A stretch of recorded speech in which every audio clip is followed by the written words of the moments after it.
জায়গায় থাকে। আর এইগুলো যদি কামড়ায় মানুষ মরবে না, এর বিষ দাঁত নেই বাবু। এই সাপ যদি আমাদের ভুল করে এইদিকে চলে আসে, কোনো কাকিমাদের বাড়ির পান্দার এরকম পড়ে থাকে, তো কাকিমায়ের ছেলেগুলো ভাববে কি প্লাস্টিকের সাপ পড়ে বাবু, মনে হবে না? দেখেন রবার্টের মতো দেখবে, হামা এ বড় হয় না, এইটুকুই সাপ। এইগুলো বাবু আমাদের এইদিকে নাই। দেখেন এরা মাটিতে চলতে পারে না, এরা ডালপালা পেলে অনেক স্পিডে চলে। এইবার আমি ছেড়ে দেখাবো রানাঘাট থেকে আনলাম রানু মণ্ডল।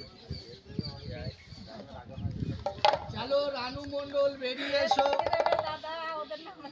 হ্যাঁ, গন্ডগোল করবে না। এই যে রানু মণ্ডল, কেমন করে ছবল মারবি একবার দেখাও, মা কাকিরা খুশি হবে। আচ্ছা বাবু, এই সাপের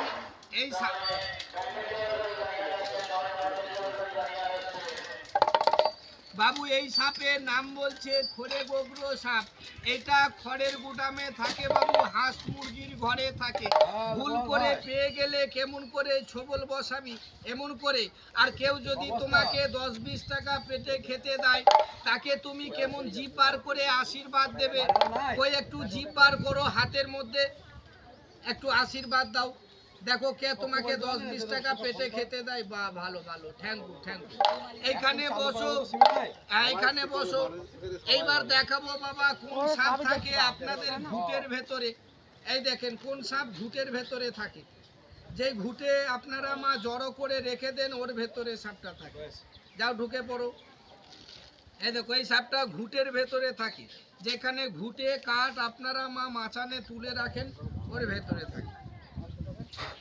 চলো মা বেরিয়ে এসো, গন্ডগোল করবে না, বেরিয়ে এসো।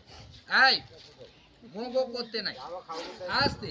তবে মা দিদি কাকি বাবুরা, আমার কাছে এই কথাই সাপ ছিল মা।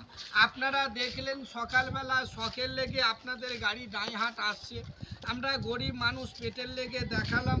যদি ভালো লাগে তো 10-20 টাকা দেবেন, ভালো না লাগলে বাবা দিতে হবে না, জোর করে নেব না।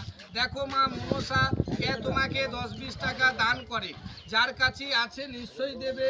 তুমি তাকে জিভ বার করে আশীর্বাদ দাও। হ্যাঁ জিভ জিভ, বা ভালো ভালো। হ্যাঁ মা যদি থাকে দেবেন, আর আমার কাছে নেই বাবু, এই কথাই ছিল।